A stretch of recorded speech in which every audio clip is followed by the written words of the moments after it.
নমস্কাৰ এই মুহূৰ্তত আহি পৰিছে আজিৰ 10টা গুৰুত্বপূৰ্ণ খবৰ অসমৰ বিভিন্ন প্ৰান্তৰ পৰা আহিছে কেইবাটাও গুৰুত্বপূৰ্ণ খবৰ এনে ধৰণৰ খবৰবোৰ চাবলৈ হলে আমাৰ চেনেলটো সাবস্ক্ৰাইব কৰি ভিডিঅ'ত এটা লাইক দিব দেশত আজিৰে পৰা কাৰ্যকৰী হ'ল নতুন শ্ৰম আইন মোদী চৰকাৰে কাৰ্যকৰী কৰিলে 4টা নতুন শ্ৰম সংহিতা লাভৱান হ'ব দেশৰ 40 কোটিৰো অধিক শ্ৰমিক নতুন শ্ৰম সংহিতাই সৰ্বপ্ৰথমে সকলো কৰ্মচাৰী সময়তে ন্যূনতম বেতনৰ গ্যাৰাণ্টি প্ৰদান কৰিব এতিয়া পলম মইমানতালি আৰু শোষণ নীতি শেষ হ'ব যুৱ প্ৰজন্মৰ বাবে চাকৰিত নিযুক্তি পত্ৰ অনিবাৰ্য কৰা হৈছে যাতে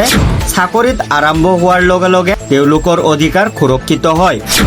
মহিলাসকলৰ বাবে ইকুৱেল পেৰ স্পষ্ট নিয়ম কাৰ্যকৰী হ'ব যাৰ জৰিয়তে কৰ্মস্থলীত লিংগ বৈষম্যৰ অন্ত পৰে ফিক্স টাৰ্ম কৰ্মচাৰীসকল কেৱল এবছৰৰ চাকৰিৰ পিছত গ্ৰেচুইটিৰ অধিকাৰ দিয়া হ'ব এই পৰিৱৰ্তন লাখ লাখ কৰ্মচাৰীৰ বাবে সকাহ হ'ব যিসকলে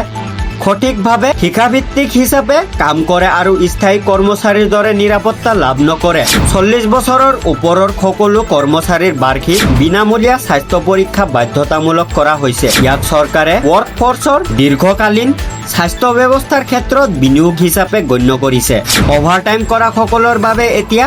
ডাবল বেতনৰ ব্যৱস্থা কৰা হৈছে যাৰ জৰিয়তে শোষণৰ আশংকা শেষ হ'ব আৰু অতিৰিক্ত কষ্টৰ সঠিক মূল্য লাভ কৰিব ডুবাইত সংঘটিত হৈছে এক ভয়ংকৰ বিমান দুৰ্ঘটনা এয়াৰশৰ সময়তে শুক্ৰবাৰে দুৰ্ঘটনাত পতিত হয় ভাৰতীয় বায়ুসেনাৰ যুঁজাৰু বিমান SAL তেজত ভূপতিত হোৱা পিছতে দাও দাওকৈ জ্বলি উঠে বিমানখন ডুবাই এয়াৰশ 2025ত IFৰ এখন তেজস বিমান দুৰ্ঘটনাগ্ৰস্ত হোৱা বুলি ইতিমধ্যে শুক্ৰবাৰে ভাৰতীয় বায়ুসেনাই প্ৰকাশ কৰে স্থানীয় সময় অনুসৰি শুক্ৰবাৰে দিনৰ প্ৰায় 2:10 বজাত দুৰ্ঘটনাগ্ৰস্ত হয় বিমানখনত থকা পাইলটজন থিতাতে নিহত হৈছে